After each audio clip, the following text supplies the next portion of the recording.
Kita hari ini akan menginterview pejabat publik, bos. Tapi di lingkup desa. Ya, bisa dibilang anggota DPR-nya desa lah ya. Untuk tahu siapa orangnya, kita lihat saja nanti, oke?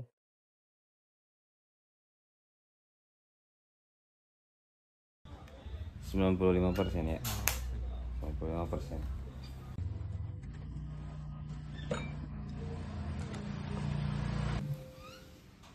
Kudu nomor di saung ya, mana di sawah. Di jero. Coba.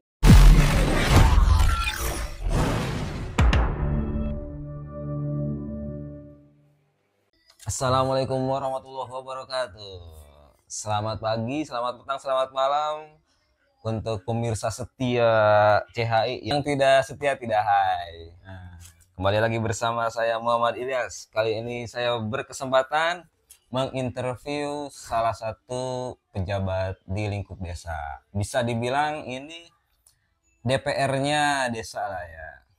Untuk menggali informasi dan seluk-beluk beliau sebenarnya kita yang datang sini ya. Iya. Kita yang datang ke sini ke kediaman beliau. Sudah bersama saya ada Bapak siapa? Bapak Danung Sunandar. Baik, Assalamualaikum Bapak Waalaikumsalam Danung. warahmatullahi taala wabarakatuh. Ini sebenarnya saya pura-pura belum kenal aja ya. Iya. Bapak Danung Sunandar ya. Siap. Bisa diperkenalkan dulu tidak Bapak? Untuk profil Bapak secara singkat mungkin? Ya, bisa. Nama saya Danung Sunandar. Saya asli kelahiran Kampung Cibang. Baik. RT 3, RW 2 yang awalnya dulunya sebelum ada pemekaran itu RT 6 RW 02. Iya, betul. Tepatnya di Dusun 1, desanya Desa Bantarjati, Kecamatan Kelapa Nunggal, Kabupaten Bogor. Iya. Kebetulan saya asli orang Bantarjati. Mungkin itu.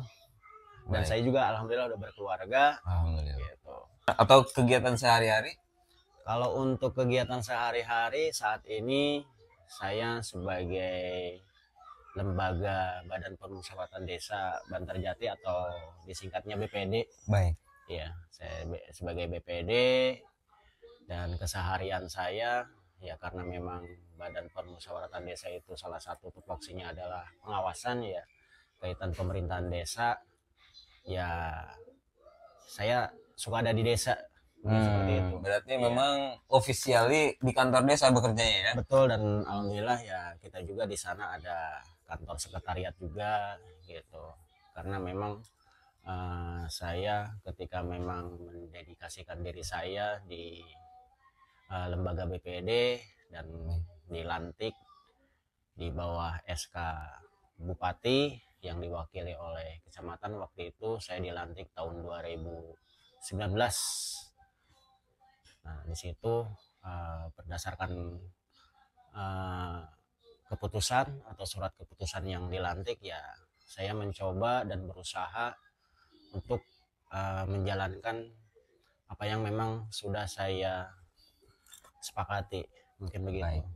Baik, langsung ya. Jadi sudah terbayangkan lah ya. Iya. Tapi sebelum itu kita harus tahu dulu ya sebenarnya Bapak Dono itu berangkat dari mana sih gitu. Kok bisa sampai menuju titik BPD ya? Iya. Baik. Ini bocoran saja atau bukan bocoran ya, sebenarnya saya juga mengetahui sebelumnya Bapak Danu juga dulu aktif di Serikat Pekerja, betul? Betul. Kebetulan ya saya awal mulai itu setelah memutuskan untuk kerja ya. Setelah lulus sekolah saya kerja di salah satu perusahaan yaitu PT Injak Kayu Terpadu. Iya, yang berlokasi di Telajung Udik, Desa Telajung, Kecamatan Gunung Putri. Awal masuk bekerja itu saya dari mulai tahun 2003. 2003. Iya, 2003. SD ya kita. Iya, 2003 saya masuk kerja. 2004, 2005, 2006 itu saya kerja seperti biasa gitu. Nah, dari 2007 Baik.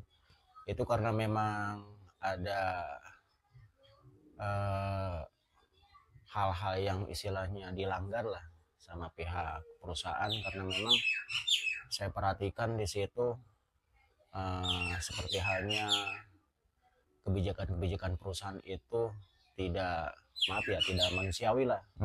Iya, Ya, ketika memang ada perempuan yang haid, perempuan yang memang di situ hamil, atau salah satu pekerja yang kecelakaan kerja di situ tidak diobati, bahkan di PHK, terus juga upahnya juga tidak sesuai dengan ketentuan. Nah, di situ saya memberanikan diri bersama rekan-rekan, kawan-kawan pekerja di sana untuk protes ke pihak manajemen. Dan alhamdulillah ya waktu itu saya diberikan jalan sehingga saya bisa kenal. Waktu itu pertama kali saya belajar undang-undang ketenagakerjaan. Baik. Itu dengan Serikat Pekerja SPSI Kahutindo waktu itu. Nah, di situ saya banyak belajar, khususnya di Undang-Undang 13 tahun 2003 ya, tentang ketenagakerjaan. Terus juga di situ ada Undang-Undang 21 tahun 2000 tentang Serikat Pekerja, mendirikan Serikat Pekerja. Nah, ternyata kita untuk protes ke pihak perusahaan itu, kita juga harus ada wadahnya, yaitu Serikat Pekerja. Dan di situ ya seiring waktu berjalan akhirnya saya bisa memahami lah, karena maaf ya waktu itu kan belum secanggih zaman sekarang. Kalau sekarang kan HP, medsos dan sebagainya, internet juga kita udah gampang. Kalau dulu itu untuk mempelajari undang-undang itu kita bolak-balik fotokopi waktu itu. Nah, setelah saya memahami gitu, nah di situ saya memberanikan diri mewakili teman-teman, rekan-rekan pekerja untuk melakukan protes. Tujuannya adalah agar pihak perusahaan tidak semena-mena kepada pekerja gitu, khususnya tadi yang saya sampaikan di bidang kecelakaan kerjanya itu bagaimana, terus di situ untuk upahnya juga itu kok tidak sesuai gitu. Dan memang awal mula itu lumayan beratnya, karena ya maklum pihak perusahaan karena memang dia merasa punya uang, dia merasa istilahnya punya segalanya gitu, punya kuasa lah ya. Punya kuasa lah waktu itu, sehingga ya udah, kalau misalkan memang kalian mau protes seperti itu silakan aja, kalian cari kerja di tempat yang lain gitu. Kalau menurut kalian kamu di sini tidak mengikuti aturan ketenagakerjaan, ya udah silakan, pintu perusahaan terbuka gitu. Dan singkat cerita ya, karena memang tadi itu ya saya juga sudah banyak belajar tentang aturan-aturan ketenagakerjaan, wah tidak bisa seperti itu Pak. Nah, dalam hal ini kami di sini bukan berarti mau membangkang atau memang mau merugikan perusahaan, tapi lebih kepada meluruskan bahwa menjalankan kegiatan usaha itu jangan cuma hanya meraup untung yang sebanyak-banyaknya, khususnya pihak perusahaan, tapi juga lebih kepada kita memikirkan kami juga sebagai pekerja. Baik, kalau boleh tahu itu Bapak mulai aktif atau gabung di Serikat Kerja itu tahun berapa? Tahun 2000 tahun 2003. Aktifnya ya? Tahun 2003 pertengahan. 2003 pertengahan itu ya, saya perhatikan dulu gitu. Nah, mulai aktif itu 2007. Oh baik, dari 2007 sampai akhirnya perusahaan kebakaran. 2016. Ya, 2016 itu perusahaan ada kebangkrutan karena memang force major ya. Iya, force major. Baik, jadi Bapak Danu ini cukup lama ya, maksudnya aktif di Serikat itu, berarti pengalamannya udah banyak nih. Lumayan Pak, karena 2007, 2008, 2009 saya masih aktif di perusahaan. Nah, pas 2010 itu saya udah tidak dikasih kerjaan oleh pihak manajemen karena sering intens lah. Seringnya saya mengurus masalah ketenaga kerjaan itu. Ketika ada karyawan yang di PHK, ketika ada karyawan yang memang bermasalah. Nah, di situ kan awalnya memang ketuanya bukan saya, ketua SP-nya waktu itu. Nah, terus sering waktu ya, akhirnya saya dicalonkan. Tapi memang waktu itu saya masuk ke dalam pengurusan, walaupun memang bukan ketua gitu. Nah, pas saya masuk ke pengurusan dari SPSI itu, saya membentuk Serikat Pekerja PPMI 98 yang memang backgroundnya itu ada nama muslimnya gitu. Dan banyak belajar juga dari yang sekarang suka masih muncul lah aktivis itu di media televisi seperti Bapak Syahganda Nenggolan. Nah, itu dia bagian daripada ketua umum waktu itu gitu. Dan rekan saya Bang Wisnu Juanda itu di Gunung Putri dia tempat tinggalnya. Demikian Bang Iyas. Baik. Jadi apa itu kan ada keresahan berarti ya, melihat ketidakadilan di instansi perusahaan Bapak Danu, kemudian Bapak gabung. Saya pengen tahu rasa ingin ingin kritis lah terhadap suatu ketidakadilan itu datangnya dari mana, Pak? Ya itu saya menyaksikan sendiri ya, ada salah satu teman saya, karena waktu itu kan saya di bagian mesin planer itu buat istilahnya apa ya, nyerut kayu lah, gitu, menghaluskan kayu. Di samping saya ada namanya mesin crosscut, mesin potong, tangannya kepotong. Ya, tangannya kepotong. Nah, setelah kepotong dibawalah dia ke rumah sakit. Pas 3 hari kemudian saya dapat kabar dia dirawat di rumah sakit, dan setelah itu dia dapat surat izin lah untuk tidak masuk kerja dulu. Nah, pas sebulan kemudian kok ada surat PHK gitu dari pihak perusahaan. Nah, itu mulai dari situ lah saya memberanikan diri, bahkan maaf ya, kejadian waktu itu sampai jujur itu demo protes ke pihak perusahaan, dan kebetulan koordinator aksinya itu saya sendiri. Sebetulnya waktu itu saya juga belum begitu paham ya tentang tata cara demo itu supaya tidak berbenturan dengan hukum itu bagaimana. Harusnya kan kita harus ada surat pemberitahuan dulu, terus juga harus ada paling tidak mediasi lah, itu negosiasi dengan perusahaan ketika memang deadlock. Nah, itu baru demo. Nah, karena mungkin ya perusahaan juga tidak paham ya kan, saya juga karena memang spontanitas gitu, akhirnya ya disitulah terjadi gitu, demo. Pak Danu menyaksikan sendiri ya kejadian menyaksikan sendiri, men-trigger Bapak Danu untuk aktif di organisasi itu ya. Baik. Jadi pengalaman Bapak di Serikat Pekerja dulu, apakah membantu dalam menjalankan peran Bapak sebagai ketua BPD sekarang? Membantu. Jadi dari pengalaman itu ya, karena memang ya berhubungannya sama orang banyak ya, kepentingan orang banyak maksudnya. Cuman bedanya kalau di Serikat Pekerja itu kan ruang lingkupnya cuman hanya satu gedung perusahaan gitu ruang lingkupnya.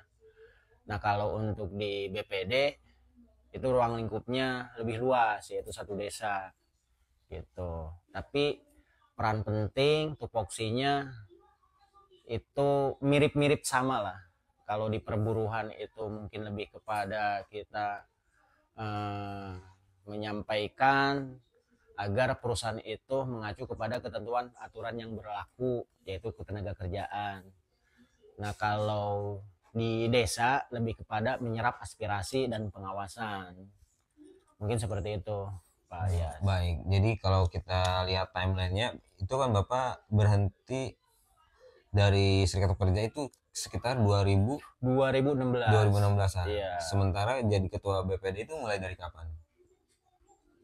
Nah, setelah saya keluar dari perusahaan dan saya juga memutuskan mundur ya dari Serikat Pekerja, dan waktu itu juga saya selain di Serikat Pekerja sebagai ketua PUK ya, pimpinan komisariat, itu saya juga sebagai sekretaris pimpinan cabang TPM 98 yang ada di Kabupaten Bogor. Nah, saya memutuskan ya udahlah, karena memang saya udah bukan buruh lagi gitu. Walaupun saya sudah memahami ya kan tentang aturan ketenaga kerjaan, saya wirausaha lah di rumah. 2016, 2017, 2018 buka warung kecil-kecilan gitu bersama istri di atas. Nah, pas 2019 ada salah satu tokoh Cigebang yaitu Pak Haji Juan mendatangi saya, menawarkan waktu itu ceritanya mungkin boleh dikatakan seperti ini. Dan ini di warga kita, di RW kita, di dusun kita nih, dusun 1 ada pemilihan anggota BPD. Kalau berminat, formulirnya ada di saya gitu. Akhirnya itu BPD itu untuk apa? Ya BPD itu untuk mewakili warga masyarakat dalam kegiatan menyampaikan aspirasi kepada pemerintahan desa gitu. Karena di situ sifatnya untuk menyampaikan aspirasi ya, terus juga saya juga pengen tahu juga gitu. Akhirnya saya memberanikan diri gitu, dan alhamdulillah setelah dilakukan pemilihan waktu itu di dusun 1 ada nama saya sendiri, terus di situ ada Bapak Nurdin, terus juga ada Bapak Endi yang terpilih dari salah satu perwakilan anggota BPD di dusun 1, 3 orang. Dan setelah terpilihnya waktu itu ada rapat musyawarah nih antara anggota BPD terpilih dari 7 orang. Dusun 1 3 orang, dusun 2 3 orang, dan dusun 3-nya 1 orang. Diputuskanlah berdasarkan rapat musyawarah mufakat bahwa rekan-rekan anggota BPD menunjuk saya sebagai ketua BPD waktu itu. Begitu Pak Yas. Oh baik, jadi itu 2019 ya. Iya. Bapak diajukan lah ya. Betul, secara tidak langsung ditawari begitu ya. Betul. Tapi sebelum ditawari itu Bapak tahu tidak tentang BPD itu apa? Ada gambaran tidak maksudnya? Nah itu saya tidak tahu, makanya saya mempertanyakan karena memang ketika saya aktif di Serikat Pekerja itu jarang ada di rumah. Jarang lah, karena sibuk di Serikat Pekerja itu tadi, bukan hanya di tingkat PUK. Jadi kan saya di Serikat Pekerja itu aktif juga di pimpinan cabang. Nah pimpinan cabang ini meliputi, kebetulan waktu itu anggota kami itu ada 40 perusahaan. Jadi ketika ada persoalan-persoalan di PUK yang lain, ya saya ikut ngurus juga waktu itu. Nah sehingga pas setelah selesai dari Serikat Pekerja terus terjun ke BPD, jujur saya juga kurang begitu interaksi dengan warga masyarakat gitu. Walaupun memang asli ya kelahiran Cigebang, terus juga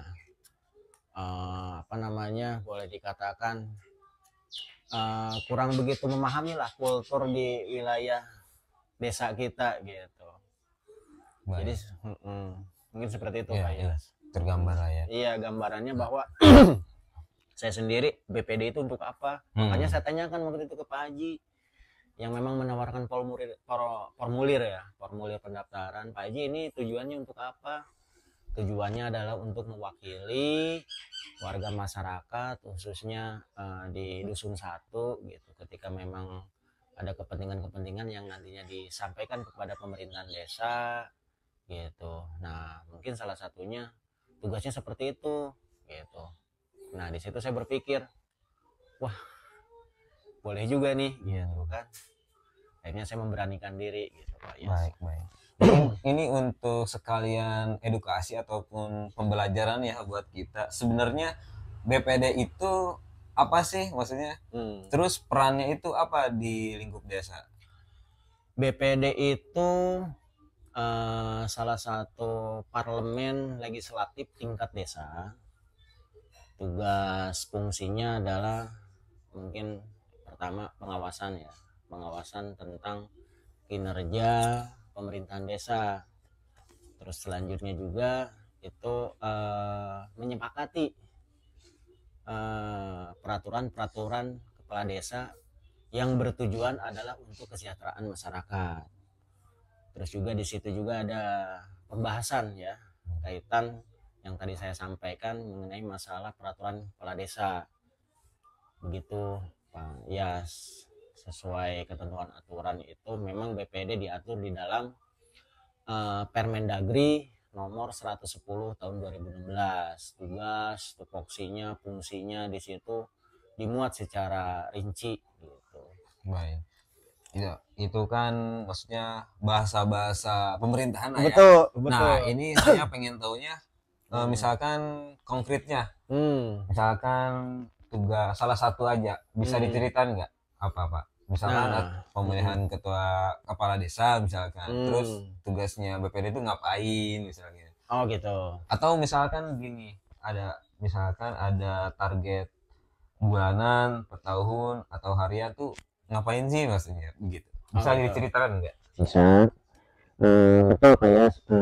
Tadi yang disampaikan salah satu tupoksinya ya berdasarkan ketentuan aturan itu adalah untuk menyerap aspirasi, terus juga mengawasi pemerintahan desa, dan di situ ada tugas fungsinya juga di dalam pemilihan kepala desa. Nah, BPD ini bertugas membentuk kepanitiaan pemilihan kepala desa, itu tugas BPD gitu. Nah, terus untuk selanjutnya juga melakukan musyawarah dusun. Nah, makanya tadi saya bilang harus ada keterwakilan dari tiap wilayah. Dalam ini misalkan dusun 1 kan tadi saya bilang ada 3 orang itu dari tiap dusun itu, tiap lingkungan, tiap RW, tiap RT menggali nih, menyerap kebutuhan masyarakat itu apa, sarana prasarana dari mulai perencanaan, pelaksanaannya gitu, entah itu di bidang pemberdayaannya. Nah, dimusyawarahkan lewat dusun gitu, dari aspirasi-aspirasi yang disampaikan oleh ketua lingkungan yaitu oleh tokoh masyarakat, tokoh pemuda, tokoh perempuan gitu.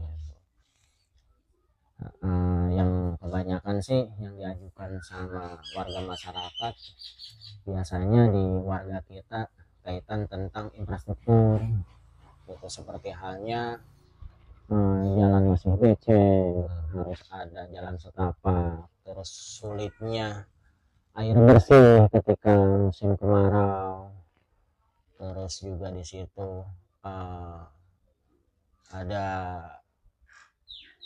orang orang tidak mampu yang rumahnya sekiranya harus dibangun tapi dia tidak punya biaya gitu. Mungkin boleh dikatakan mengajukan mutilahu lah gitu kepada ketua RT. Nah, itu diajukannya lewat musyawarah dusun. Kemudian setelah musyawarah dusun kita melakukan musyawarah desa di tingkat desa dari hasil pengajuan tiap dusun. Kebetulan di desa Bantarjati ada 3 dusun. Iya. Ya, nah dari 3 dusun tersebut kita musdeskan. Selanjutnya kita masukkan ke dalam RPJMDes. Apa itu RPD? RPJMDes itu Singkatannya Rancangan Jangka Menengah Pembangunan Desa. Gitu. Jadi di RPJMDes itu termasuk visi misi, terus juga masukan-masukan tiap dusun. Nah, itu disusun, dirancang, gitu. Diberlakukannya per masa kepala desa terpilih. Berarti itu memang per periode pemerintahan. Per periode pemerintahan. Desa. Iya. Dan kebetulan juga ada aturan baru nih. Seharusnya kepala desa itu habisnya masa baktinya 6 tahun. Nah, sekarang ada penambahan 2 tahun. Nah, makanya kemarin ada penambahan RPJMDes yang 2 tahun itu gitu. Nah, setelah itu kan yang tadi saya bilang itu di musdeskan itu untuk nantinya menjadi RKPDes. RKPDes itu rencana kerja pembangunan desa dalam kurun waktu 1 tahun. Iya, ngambilnya dari mana? Ngambilnya dari usulan tadi yang RPJMDes itu. Kalau kita lebih kerucutkan lagi nih, misalkan ada salah satu usulan ataupun apa ya dari masyarakat, misalkan tentang sumur kemarin Cigadog kemarin ya, misalkan kita ambil contoh kasus lah ya. Betul. Itu bisa dikerucutkan lagi nggak? Maksudnya step by stepnya bisa. Bagaimana tuh Pak? Dari isu lingkungan di masyarakat bisa sampai RP RKPD itu bagaimana tadi? Ya, ini contoh kasus ya. Kalau untuk sumur umum Cigadog karena memang itu sifatnya bencana ya, bencana lah karena kemarin itu kan kena banjir sehingga porak-poranda tuh sumur umum Cigadog. Nah, itu kan tidak masuk ke dalam kerangka RPJMDes. Ya, berarti contoh kasusnya beri yang lain deh. Ya, misalnya dari memang usulan ada gak yang ada apa misalnya? Misalkan di dusun 1 itu ada di wilayah RW 03, RT 03 kalau nggak salah, itu di tempatnya di Kampung Tinggal Jambu. Di sana itu kan tidak ada sumur. Tidak ada sumur, terus juga sulit air bersih gitu. Otomatis kan itu harus dibor itu dengan sekian meter ke bawah gitu. Itu menggunakan anggaran dari APBDes itu, anggaran pendapatan belanja desa gitu. Bisa itu kita ajukan lewat bantuan provinsi atau bantuan kabupaten atau dari bantuan dari pemerintah pusat gitu. Dan alhamdulillah sekarang sudah ada sumur bor. Iya. Berarti memang alurnya bagaimana? Misalkan ini kan tidak bisa individu per individu, misalnya saya individu masyarakat, salah satu anggota masyarakat, maksudnya ada isu lah, Pak ini berarti alurnya harus musyawarah dulu. Betul, alurnya lewat musyawarah dusun, kemudian ke musyawarah desa menjadi prioritas gitu. Dari usulan-usulan dari usulan-usulan yang diajukan oleh masyarakat itu kan tidak semuanya harus kita kerjakan. Nah, di situ kita menilai dan melihat, memantau mana yang sekira-kiranya kita harus dahulukan yaitu dari ajuan-ajuan masyarakat. Contoh misalkan penting sumur umum atau memang penting jalan setapak misalkan.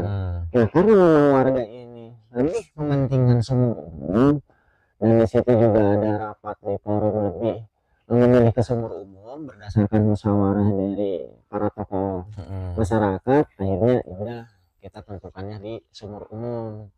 Tapi tetap kita juga mengacu kepada hasil musyawarah mufakat.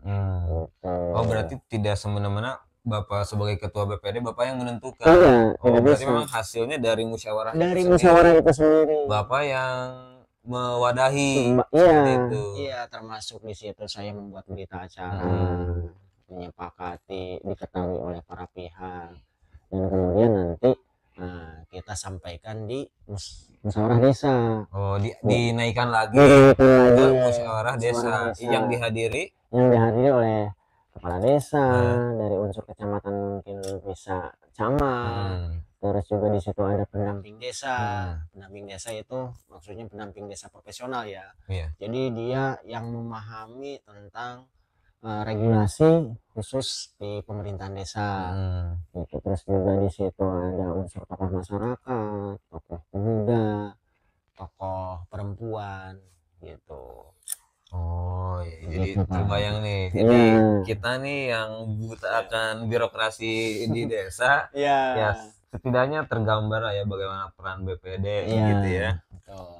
Oh seperti itu ya Pak. Nah berarti memang usulan-usulan yang yang dari masyarakat, yang timbul dari masyarakat, itu kan maksudnya random ya, maksudnya tidak bisa 1 tahun 1 usulan, tidak bisa begitu ya. Itu cara menanggapinya gimana Pak?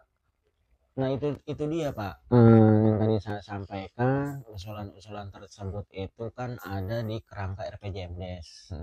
Nah dari RPJMDes kemudian kita masukkan di RKPDes. Nah RKPDes itu diberlakukannya atau dikerjakannya itu per 1 tahun. Oh berarti memang tahun. yang tadi sudah naik ke musyawarah desa itu larinya ke kalau enggak musyawarah dusun dulu. Oh musyawarah dusun. Iya dari musyawarah dusun kemudian ditaikin lagi ke musyawarah desa. Ya, itu nah setelah di musyawarah desa baru kita sesuaikan dengan APBDes. Anggaran pembelanjaan pemerintahan desa itu cukup gak kira-kira cukup ini? Tidak dari anggaran yang diterima oleh desa kurun waktu dalam 1 tahun. Misalkan 1 tahunnya desa mendapatkan 3, sekian miliar, bisa tidak mencukupi untuk kebutuhan warga satu desa itu. Nah, makanya tadi saya bilang untuk prioritas pembangunan, prioritas usulan itu disesuaikan dengan APBDes. Mungkin seperti itu. Kalau boleh tahu itu APBDes itu setiap tahun atau memang setelah terpilih kepala desa langsung diturunkan atau bagaimana sistemnya? Itu setiap tahun diberikannya. Itu berapa kira-kira? 1 tahun itu boleh disampaikan ya harus kita mendapatkan dari yang tadi saya sampaikan bersumber ya dari bantuan kabupaten, terus juga ada bantuan dari provinsi, terus juga di situ ada bantuan dari pemerintah pusat gitu. Terus juga ya mungkin bisa menyerap dari pihak ketiga. Apa ini pihak ketiga? Nah pihak ketiga ini adalah perusahaan-perusahaan yang ada di wilayah Desa Bantarjati. Nah itu bisa kita tuangkan ya atau bisa kita pergunakan untuk kepentingan pembangunan atau kegiatan-kegiatan yang memang diperlukan oleh masyarakat. Gitu, Pak. Sejauh ini APBDes itu cukup menutupi masalah-masalah di lingkungan nggak Pak? Alhamdulillah. Atau boncos terus? Kalau saya awasi dan saya ikuti untuk saat ini alhamdulillah itu bisa mencukupi karena memang segala sesuatu ya kita berdasarkan ketentuan aturan juga gitu. Misalkan tahun 2025 nih sekarang, nah dari tahun 2025 ini kita rencanakan dulu nih tahun 2024. Nah 2024 ini di tahun 2025 kita akan kerjakan apa nih gitu. Itu hasil dari musyawarah-musyawarah tadi. Betul, hasil menjadi rancangan. Betul begitu. Contoh misalkan di tahun 2025 ini pembangunan misalkan di wilayah Dusun 1 yang sekarang lagi berproses itu betonisasi jalan dari mulai pinggir rel kereta api tuh, persimpangan Terowongan sampai ke Kampung Kebon Kopi. Oh iya. Ya, nah itu menggunakan anggaran dari mana? Itu anggarannya dari bantuan kabupaten yang dinamakan Sami Sade. Sami Sade. Ya, terus juga kemarin itu kan kita ada longsor tebingnya Sumur Cigadog tuh. Iya, iya. Iya, nah itu kita turap pakai apa sih namanya, boleh dikatakan pemasangan bronjong lah. Iya, pemasangan bronjong, terus atasnya kebetulan juga kita antara Pemdes dengan pihak ketiga PT Pako ya, kita ada kerjasama untuk gimana caranya si tanah tersebut tidak terlalu tinggi, akhirnya dikeruk tanahnya pakai alat berat ya, bantuan dari Pako, dan alhamdulillah sekarang udah mulai kita kerjakan nih betonisasi itu setelah adanya pemadatan, terus pemburugan ya kan. Sebelum dicor itu atau sebelum dibeton itu kan harus dipadatkan dulu si tanahnya, karena memang kultur tanah di sana itu saya lihat tanahnya tanah merah gitu, makanya rawan longsor gitu. Makanya kemarin kita sebelum dicor kita buat tebing dulu penguatan lewat bronjong itu gitu. Contohnya seperti itu. Terus juga di wilayah RW 3 itu ada pembuatan drainase, pemasangan bibit. Nah itu kan kalau musim penghujan, kebetulan ya sekarang ini lagi musim penghujan, banyak teriakan-teriakan dari warga masyarakat nih gitu, waduh ini banjir, ini bagaimana nih rumah saya kebanjiran. Nah setelah kita lihat dari RPJM dari usulan masyarakat, ternyata memang ada ya kan, dan itu juga hasil musyawarah desa juga masuk ke dalam kerangka RKPDes. Ya udah itu kita laksanakan, kita realisasikan dari desa. Begitu digambarkan. Ini tadi kan Bapak bilang tupoksinya ada 3 ya, itu apa pengawasan ya, terus juga penandatanganan ya kan, menyepakati aturan-aturan peraturan kepala desa. Terus juga di situ juga kita mengevaluasi. Mengevaluasi itu jadi jangan cuman hanya mendapatkan laporan nih BPD, kita juga harus turun ke lapangan gitu. Kita turun ke lapangan, dan dari keterwakilan anggota BPD tersebut kan pasti nih, misalkan di dusun 1 ada BPD-nya misalkan Pak Endi di sana, atau Pak Nurdin yang berlokasi misalkan di wilayah Balekambang ya kan, atau Kebon Kopi gitu.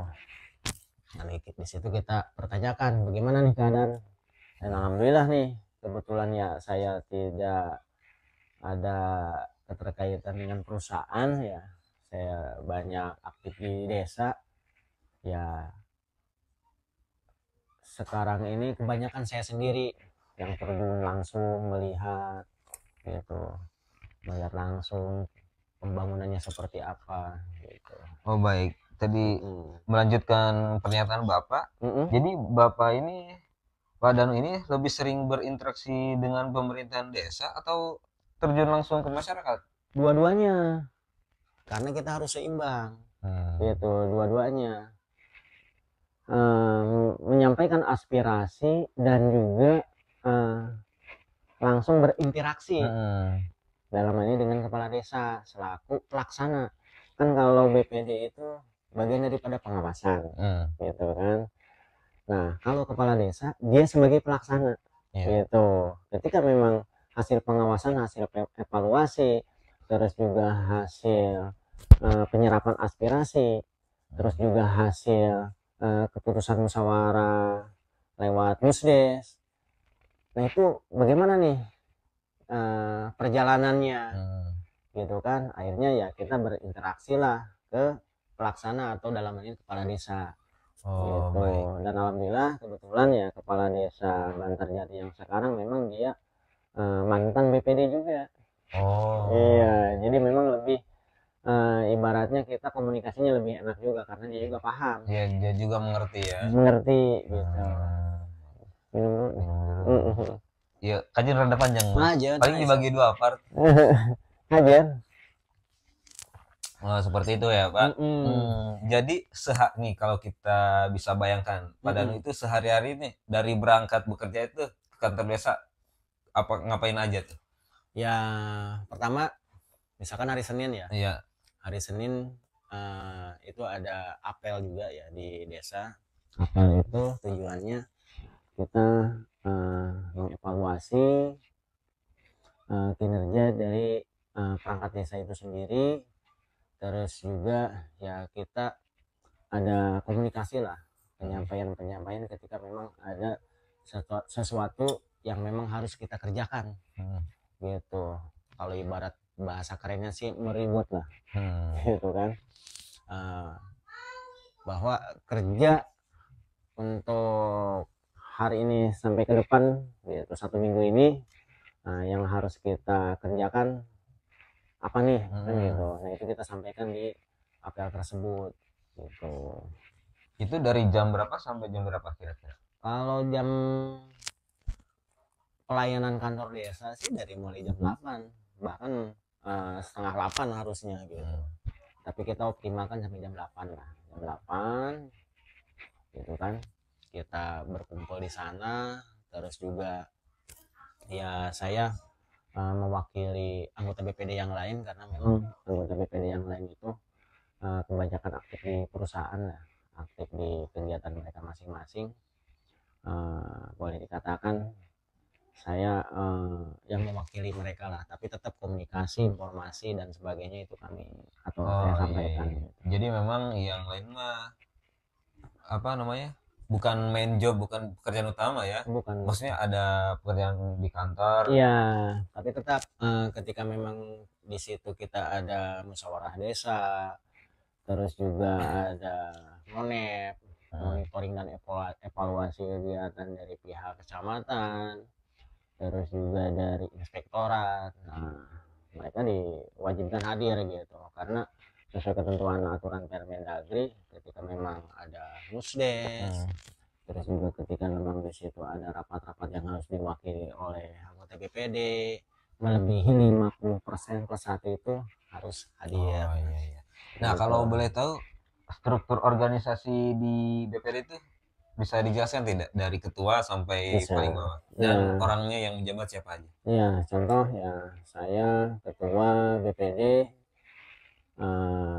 dan Sunandar, wakil ketua BPD itu ada Bapak Apang CPI dan sekretaris ada namanya Bapak Encep, terus bendahara itu Bapak Endi, dan keterwakilan perempuan itu ada namanya Ibu Sukartini, dan selanjutnya ada anggota Pak Nurdin dan Bapak Kiki, anggota BPD Kiki Ubaidillah namanya. Oh, berarti memang dari ketua sampai anggota ya. BPD itu memang cukup ramping ya, maksudnya nggak terlalu gemuk, nggak terlalu banyak orang ya. Betul. Iya. Nah, berarti dari struktur organisasi tadi yang benar-benar selalu di desa itu ketua dan wakil yang setiap hari ke kantor desa ya? Yang setiap hari ke kantor desa kebetulan saya sendiri sebagai ketua. Ya ini mah fakta ya, saya sendiri. Nah kadang-kadang ditemenin sama bendahara gitu, karena kan ketika ada rapat-rapat undangan dari kecamatan, terus juga ada kegiatan-kegiatan yang memang istilahnya diperlukan kehadirannya BPD, dan saya juga tidak bisa hadir sendiri, otomatis kan harus ada pendamping misalkan dari bendahara itu gitu, anggota BPD yang lain gitu. Nah sebagai anggota ketua BPD sendiri itu boleh nggak, maksudnya boleh nggak punya pekerjaan lain misalnya kerja di perusahaan tapi menyambi jadi ketua BPD, atau harus pure menjadi ketua BPD sebenarnya? Sebetulnya bisa saja. Bisa saja. Cara bagi waktunya gimana? Bisa saja. Yang penting itu tadi kenapa di susunan struktur BPD itu harus ada wakil. Nah mungkin salah satunya contohnya untuk mewakili nanti ketika memang ketua BPD tidak bisa hadir misalkan karena memang ada kaitan di pekerjaannya.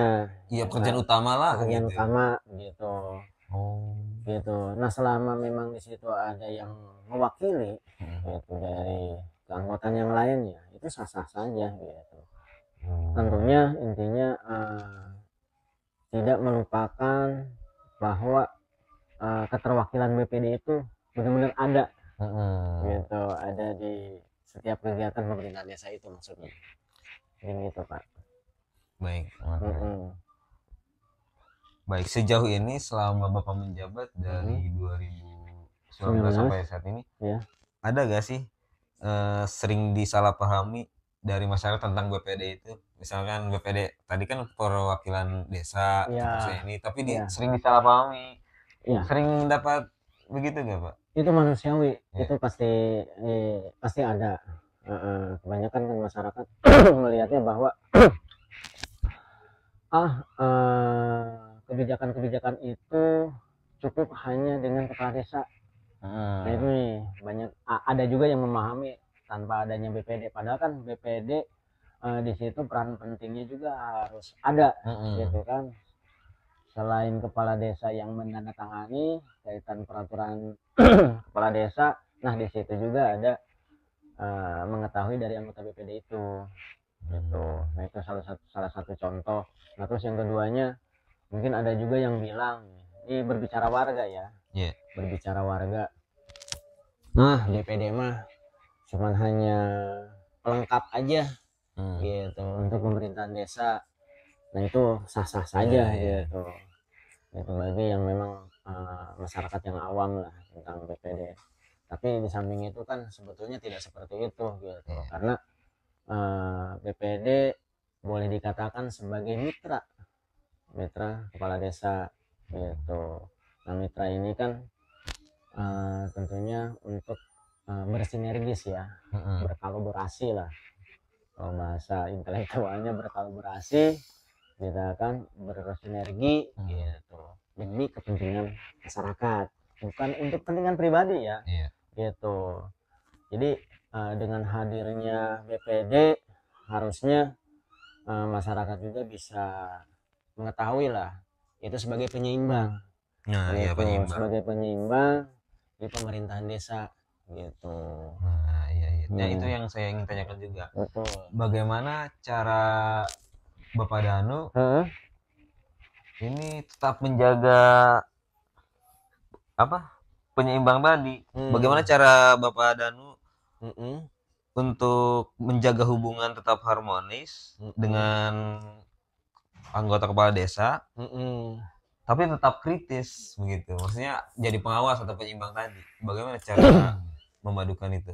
Pertama ya itu kita berkomunikasi ya, berkomunikasi, menyampaikan sesuai tupoksi gitu kan. Jadi bukan berdasarkan atas nama danunya, jadi harus digarisbawahi ya gitu. Jadi berdasarkan tupoksi saya sebagai BPD-nya gitu. Saya menyampaikan misalkan ada pembangunan yang terlewat, belum terlaksana gitu. Pak Kepala Desa mohon izin saya menyampaikan, kok pembangunan ini belum terrealisasi ya?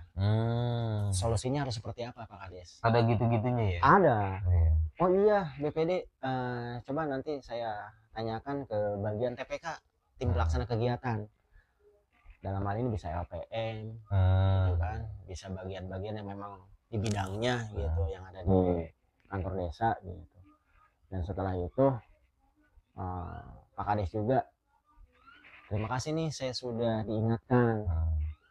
Mungkin ya kita juga kan manusiawi ya, kepala desa juga dia juga tidak memikirkan cuma hanya satu titik saja, mungkin dia ada beberapa masalah yang harus dia tangani, apalagi yang berhubungan dengan warga masyarakat luas gitu Pak.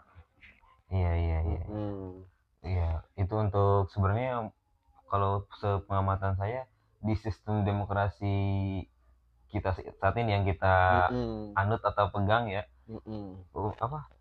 peran BPD sangat penting sih untuk check and balances tadi, untuk penyeimbang tadi.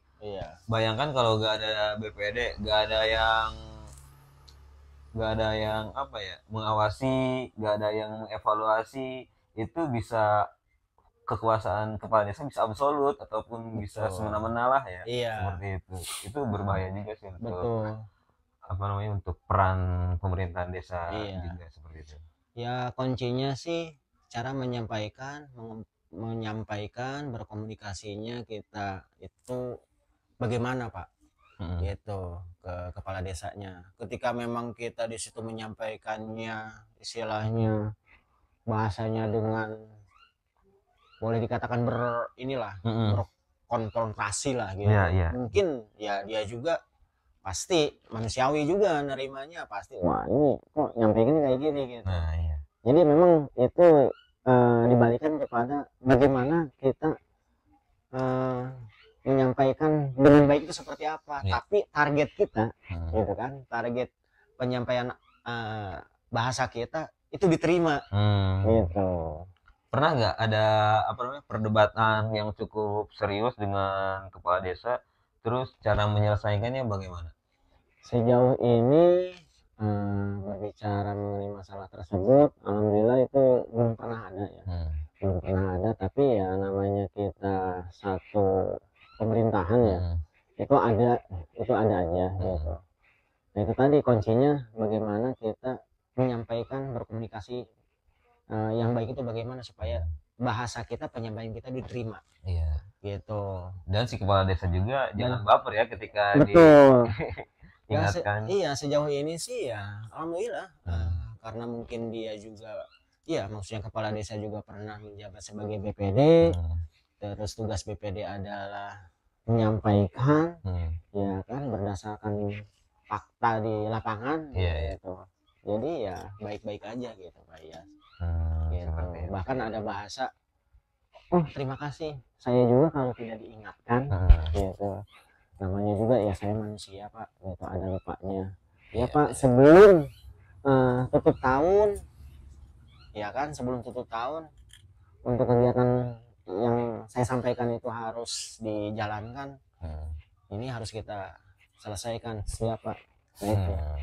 Iya. Nah berbicara peran kembali ya, kira-kira dalam satu bulan ya misalkan di tahun 2025 ini aja berapa kali Pak Danu sebagai ketua BPD melakukan rapat atau musyawarah di desa? Ya itu tergantung daripada kebutuhan ya, tergantung daripada kebutuhan ya. Sebetulnya sesuai ketentuan itu minimal itu 1 kali 1 bulan 1 tahun. Oh 1 tahun. Nah makanya dalam kurun waktu 1 bulan itu kan bisa tidak ada rapat, terus dalam 1 bulan itu bisa nyampe 4 kali rapat, itu bisa saja gitu. Contoh misalkan itu ada rapat mengenai bantuan langsung tunai misalkan, nah itu kan harus dihadiri oleh BPD gitu. Terus juga di situ ada rapat misalkan untuk kegiatan kepemudaan ya kan. Salah satu contoh kayak kemarin kita ada pertandingan sepak bola, terus juga ada pertandingan bulu tangkis. Nah itu kan harus dihadiri BPD juga di situ untuk keterwakilan masyarakat di dalam musyawarah tersebut. Itu bisa nyampe 4 kali, bahkan nyampe 5 kali rapat dalam 1 bulan begitu. Bahkan kalau misalkan memang tidak ada kegiatan ya itu 1 bulan bisa tidak ada rapat, bisa gitu. Yang penting untuk kegiatan pemerintahan desa tetap berjalan. Dalam hal ini ya bisa ada pelayanan pemerintahan desa ya kan. Ketika ada warga masyarakat itu jangan sampai tidak ada yang diatasi gitu. Kalau pemerintahan desa tetap tiap hari itu buka sampai dengan hari Jumat gitu. 5 hari kerja lah seperti itu.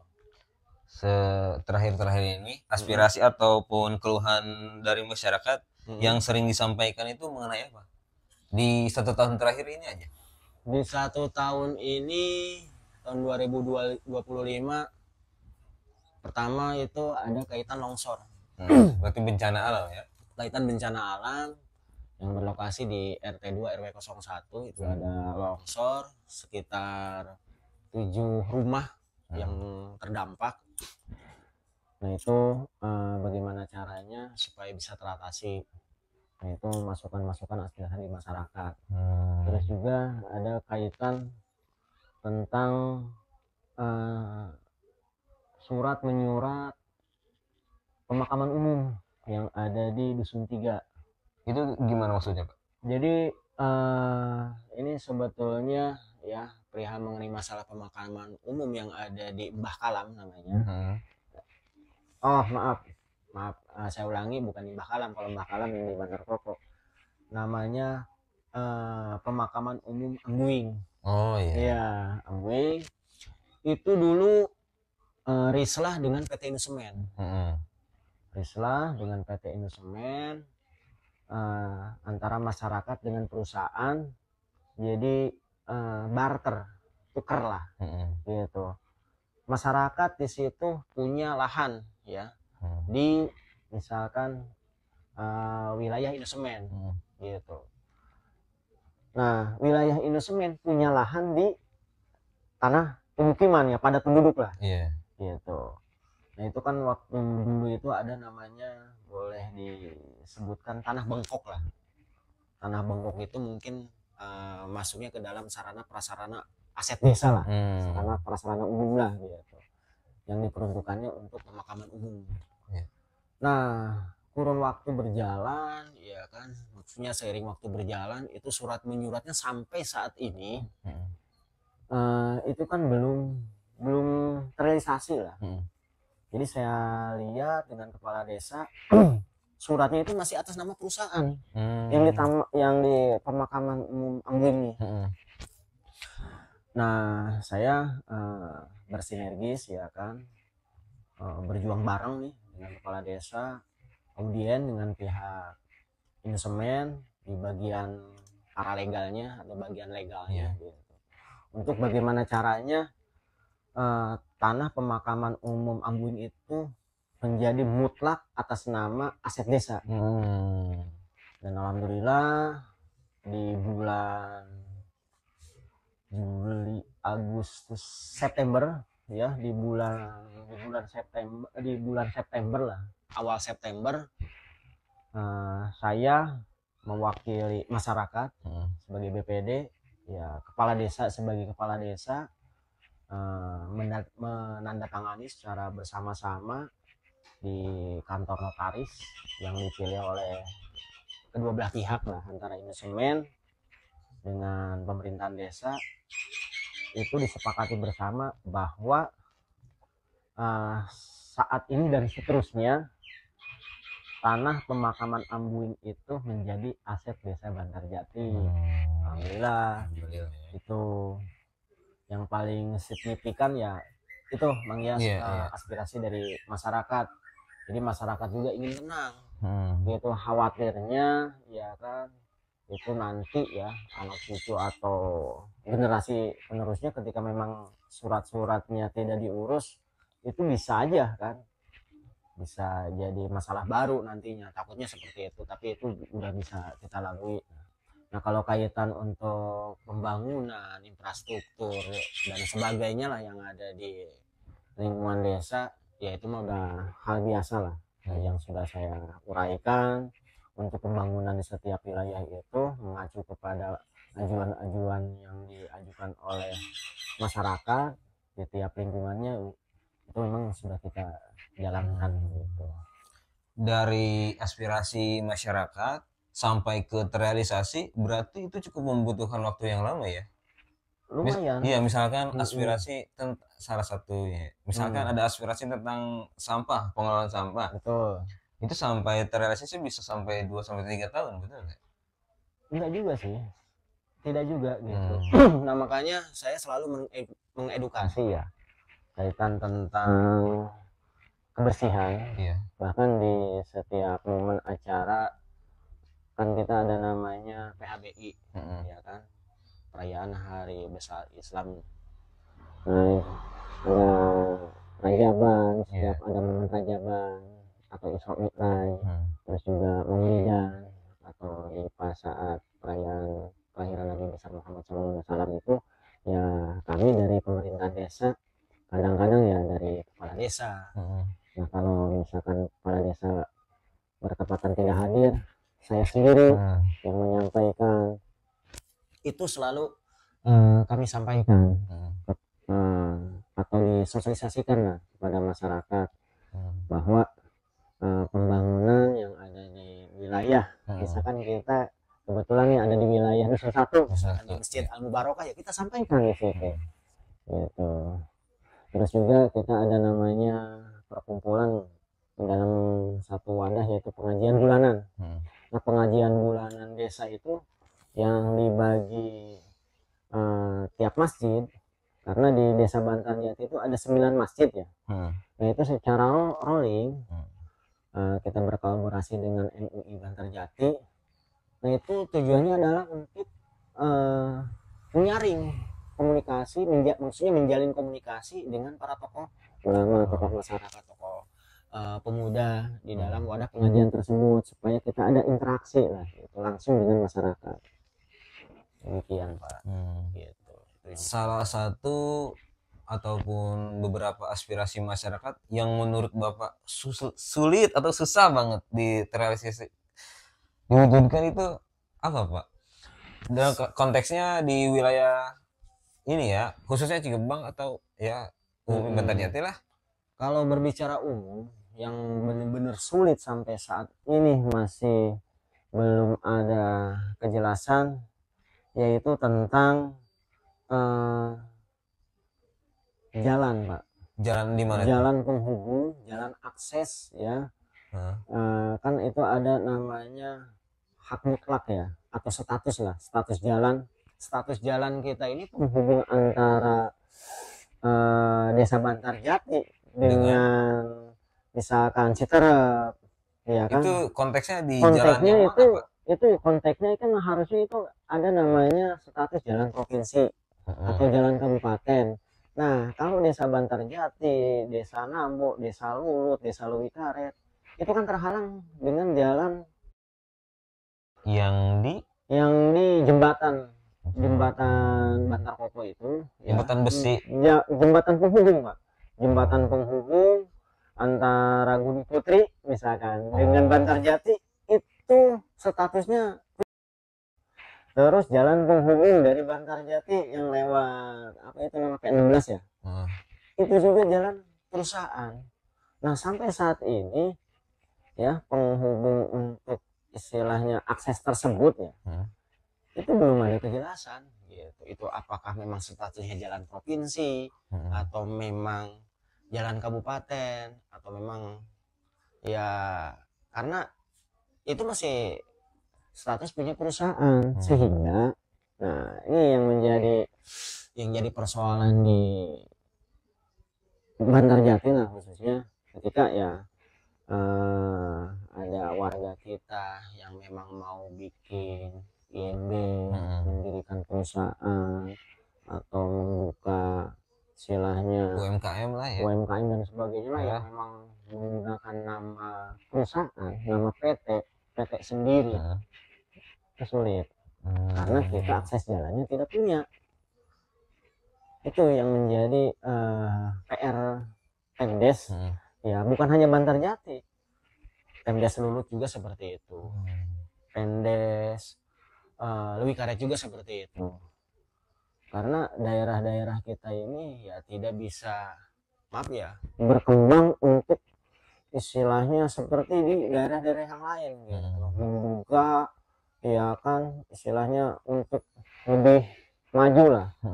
Kan kalau misalkan di daerah kita di sini misalkan lahannya bisa lahan industri, terus masyarakat juga bisa mempunyai perusahaan atas nama masyarakat kita kan, otomatis kan harus membuat IMB. Nah, IMB itu sampai saat ini kan nggak bisa bikin kalau di daerah kita, karena atas jalannya akses jalannya belum ada ya. Akses jalan untuk penghubungnya itu kita belum ada.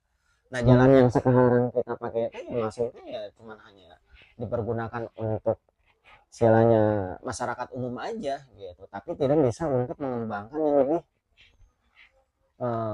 tinggi lagi. Kira-kira itu kenapa menjadi sangat berat atau sangat sulit ya Pak? Nah, karena ya itu ya hal ini sebetulnya sudah disampaikan langsung oleh kepala desa berdasarkan masukan dari BPD juga berdasarkan aspirasi dari masyarakat juga kepada pihak kabupaten ya. Iya. Ya, Kabupaten Bogor dalam hal ini itu sudah kita sampaikan, tolong ya untuk kedepannya agar akses jalan penghubung antara Desa Bantarjati dengan yang lainnya itu tidak terbentur oleh perusahaan gitu, supaya status jalan tersebut itu kan jelas gitu loh, sehingga masyarakat kedepannya bisa lebih luas lagi lah gitu, bisa lebih istilahnya membuka invest yang lebih lebar lagi gitu. Iya. Lumayan berat ya, minum Iya. dulu. itu yang paling susah itu seperti itu, Pak Iyas. Gitu. Kalau untuk di tingkatan masyarakat yang saya ketahui lah, selama memang kita di situ ada interaksi, musyawarah, terus juga di situ kita ada ya pokoknya musyawarah lah, musyawarah, terus juga kita komunikasinya penyampaiannya baik, alhamdulillah itu bisa terselesaikan gitu Pak. Pusing nggak Pak jadi ketua BPD? Maksudnya pasti banyak lah ya masalah di lingkup desa. Pusing nggak? Ya selama memang kita menikmati ya, menikmati. Kalau saya sih memang mungkin tadinya juga backgroundnya ya sering di mengurus ya organisasi lah gitu, terus juga sekarang di kalangan warga masyarakat lah, ya alhamdulillah sih baik-baik aja lah. Itu yang penting ya kita ibaratnya menanggapinya itu dengan santai, tapi tidak menyinggung yang menyampaikannya, itu insya Allah baik-baik aja sih Pak Yas. Dukungan keluarga bagaimana Pak? Support? Ya alhamdulillah baik. Iya alhamdulillah baik. Dari ibu, alhamdulillah ya ibu saya masih ada, Ibu Haji itu baik, dan pesannya ya hati-hati membawa diri gitu, hati-hati membawa diri, bahwa ya kita itu harus bisa menjaga emosi, bisa mengendalikan diri ketika ada persoalan, hadapi dengan ya dengan baik lah gitu. Tuh dukungan dari ibu, terus dukungan dari istri juga ya mungkin boleh dikatakan sama lah, selama memang di situ untuk kepentingan orang banyak ya, walaupun ya secara finansial boleh dikatakan secara finansial lah, mungkin kalau berbicara kurang lebihnya mah atau hitung-hitungannya berapa sih honor atau apa sih honorium lah, boleh dikatakan tunjangan. Nah itu yang saya pengen tunjangan BPD juga. Tunjangan BPD saya sendiri ketua BPD yang sekarang nih, awalnya itu cuman hanya 800.000 awalnya, terus kemarin alhamdulillah ada kenaikan ya dari keputusan bupati itu menjadi 1.050.000 itu 1 bulan Pak. Satu bulan 1 juta. 1.050.000 itu pokoknya itu tunjangannya. Iya, tunjangan kehormatan BPD itu cuma hanya 1.050.000 1 bulan. Itu aja. Tapi ya alhamdulillah sih, ya mungkin ya rezeki dari Allah lah. Kok bisa mencukupi gitu kan, bisa ya keluarga ya, kebetulan memang anak saya yang pertama udah kerja, yang kedua juga udah kerja gitu. Nah di samping itu juga ya kalau untuk kebutuhan pribadi ada aja lah, entah itu lewat istilahnya ada yang minta tolong, kayak kemarin kan, Pak ini saya ada persoalan laka lantas, ya saya jalan gitu, saya bantu mediasi, saya bantu menyelesaikan. Nah setelah selesai, nah orang yang kita bantu itu dengan maaf ya, dengan tidak kita meminta gitu. Dia juga ada sukarela kita. Berarti Masih- itu di luar di luar kan? di Itu luar atas nama Bapak iya Dani. di luar itu di luar. Berarti cukup memprihatinkan ya. Kalau gaji pokoknya itu ada tidak sih sebenarnya? Maksudnya dari mana kalau gaji si ketua BPD itu Ya atau itu, BPD itu? ya itu tunjangannya itu ya cuma 1,50 juta ketua BPD itu yang saya terima ya khusus di Banjarnegara sekarang. Itu uangnya dari mana kalau BPD itu? Dari dana desa. Oh. Iya, dari dana desa, ya kan, yang diajukan yang tadi saya bilang itu kan masuk ke dalam perencanaan di RKPDes itu, gitu. Dihitungnya misalkan per 1 tahun sekian puluh juta, cuman kan diberikannya per 1 bulan. Gitu. Iya. Lumayan panjang ya. Lumayan panjang. Lumayan panjang. Iya.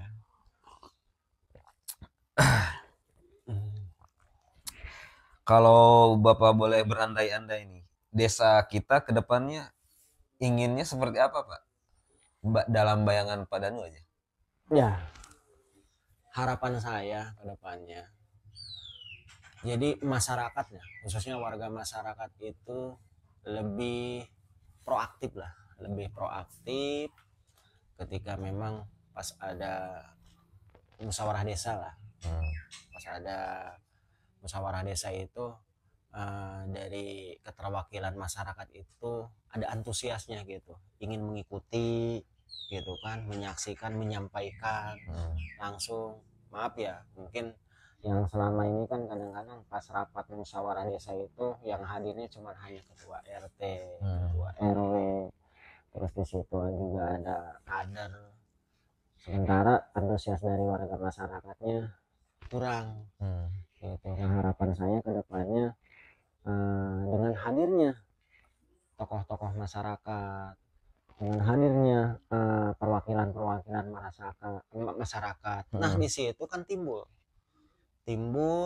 ya kan aspirasi tentunya untuk masukan nanti pemerintahan desa itu kan bisa BPD-nya, bisa kepala desanya, bisa perangkat yang lainnya gitu kan. Jadi bisa menyampaikan langsung di situ, jadi ada antusias tentunya untuk hal-hal positif gitu, tanpa maaf ya kepentingan pribadi, tapi lebih kepada kepentingan umumnya gitu. Mungkin kalau saya bisa menilai dari POV ataupun sudut pandang masyarakat mungkin ya. Iya. Mungkin karena bayangan terhadap rapat itu kayak aduh membosankan lah mungkin, Iya, mengantuk. mungkin. Karena kenapa? Iya. Banyak ini apa namanya? Sambutan mungkin. Iya. Ya itu manusiawi lah Iya, begitu. birokrasinya begitu mungkin ya. Nah, kalau harapan saya itu seperti itu, jadi ada antusias lah, antusias gitu. Terus juga yang paling dasar adalah peningkatan di dalam pendidikan misalkan. Jadi alangkah hebatnya, alangkah baiknya ketika di desa Bantarjati itu kan SD-nya udah ada nih, SD 63, SD 61, ya kan. Jadi itu ada nama negerinya gitu. Nah, lebih baiknya lagi, lebih okenya lagi kan ada SMP negeri, iya, Bantarjati, SMK, SMA negeri. Nah, sampai saat ini kan itu belum ada gitu, walaupun memang di sini sudah ada swasta gitu. Tapi yang lebih hebatnya lagi kalau misalkan dari pendidikannya lah gitu. Terus juga untuk kesehatan, iya kan, kesehatan. Ya, lebih kerennya lagi di Bantarjati ada pustu, pembantu puskesmas misalkan yang memang backgroundnya itu negeri gitu.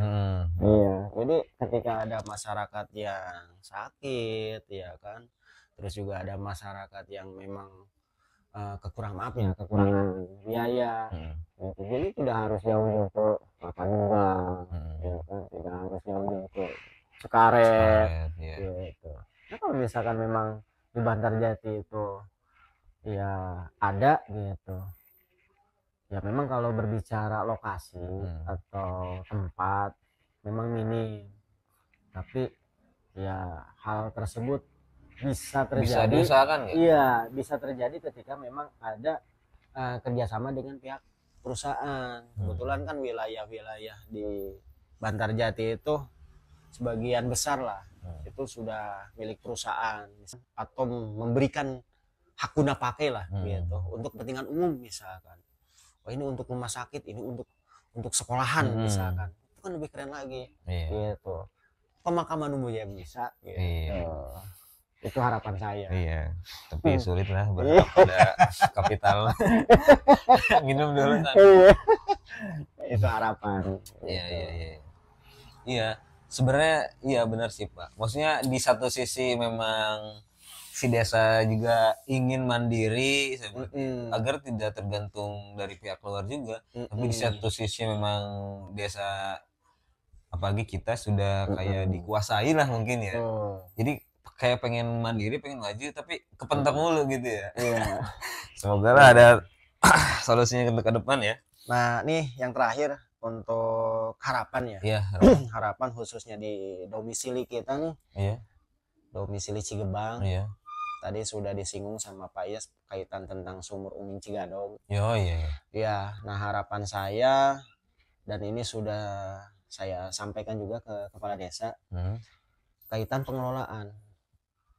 Kalau yang sekarang terjadi itu kan pipanisasi ke bawah itu kan lebih dari 40 lah saya lihat. Lebih 50 lah itu kemarin. Bahkan bisa nyampe 50 kan. Nah, agar hal tersebut tidak terjadi, otomatis kan kita harus bikin satu titik gitu. Jadi pemasangan pipa itu tidak semrawut seperti yang sekarang lah gitu.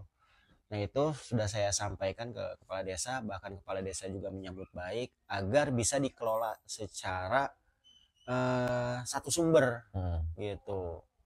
Nah itu menggunakan anggarannya dari mana? Yaitu dari dana desa kita ajukan gitu untuk menyuplai ke tiap-tiap rumah yang ada di wilayah Cigebang lah gitu. Nah itu yang sekarang misalkan sudah mengelola ya kan, ada pihak-pihak yang sudah mengelola ya kita rekrut sebagai pengurusnya. Jadi kita bentuk kepanitiaannya khusus di situ. Ada ketuanya, ketua pengelola lah, SAB, pengelola SAB Sumur Cigadong misalkan. Di situ ada ketuanya, ada sekretarisnya, ada bendaharanya, ada bagian peralatannya gitu. Nah itu peralatan itu misalkan ada pipa yang bocor. Nah itu bisa kita anggarkan dari dana desa tersebut gitu, untuk nantinya secara teknis misalkan Cigebang bawah kita kasih toran di mana nih yang besar 5.000 liter taruh di mana, terus di Cigebang atas kita taruh berapa titik di toran maksudnya penampungan airnya gitu. Sehingga kalau misalkan sudah berjalan ya kan, awalnya kan kita danain nih dari dana desa. Nah selanjutnya pengurusannya yang dilakukan oleh si panitia pelaksana itu nanti kan itu ada anggaran yang masuk. Ketika itu sudah terkumpul ya kan, itu bisa dialokasikan untuk biaya perawatan ya. Biaya perawatan itu termasuk pembayaran listrik dan sebagainya lah. Terus ketika memang ada pipa yang bocor itu bisa ngambil dari situ, dari iuran. Cuman iurannya kita tarifkan berdasarkan, kan ini sudah kita lakukan di beberapa RW yang ada di Bantarjati, ada di Bantar Kopo, ada di Kampung Nambo. Itu kan mengelola SAB itu menggunakan seperti kayak PDAM. Iya, jadi ada kilometernya lah gitu. Nah kalau misalkan memang orang tersebut menggunakannya boros, nanti juga kan kelihatan gitu dari terdeteksi per kubikasinya berapa.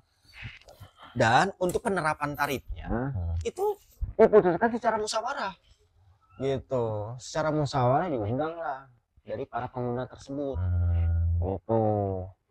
Nah sehingga nanti kan itu kalau misalkan berkelanjutan ya kan, itu bisa menjadi RT mandiri. Oke, kita lanjutkan sejenak. Tadi kita sudah iklan ya. Oke. Udah ngopi-ngopi Iya. Baik. Bagaimana pandangan Bapak terhadap generasi muda di desa kita ini? Siap. Tentunya ya harapan saya selaku BPD ya kaitan tentang pemuda lah, khususnya yang ada di wilayah Desa Bantarjati, karena memang di wilayah Bantarjati sudah ada wadahnya, organisasinya itu Karang Taruna, agar bisa lebih intens lagi berkolaborasi khususnya dengan pemerintahan desa di dalam kegiatan-kegiatan yang bersifat positif ya. Salah satu contoh misalkan ya pas di saat ada musyawarah desa ya kan, kaitan untuk pengajuan nih, pengajuan atau usulan dari khususnya generasi pemuda yang berkenaan, mungkin yang pertama bisa di bidang olahraga, terus juga di bidang kesenian, terus juga di situ bisa di bidang yang memang tujuannya untuk generasi pemuda agar kedepannya bisa lebih terarah lagi, gitu, dalam tanda kutip ya, supaya gimana caranya pemuda ini bisa jauh dari hal-hal yang negatif, gitu. Negatif itu kan banyak. Artinya luas, bisa jauh dari narkoba, bisa jauh dari pergaulan bebas, bisa jauh dari hal-hal yang memang dilarang lah. Otomatis wadah Karang Taruna ini ya supaya bisa bersinergis nih dengan pemerintahan desa, jadi bisa lebih proaktif lagi gitu, agar supaya nanti kedepannya ketika memang di acara-acara musyawarah desa itu bisa diusulkan, apakah itu usulannya bisa, contoh ya,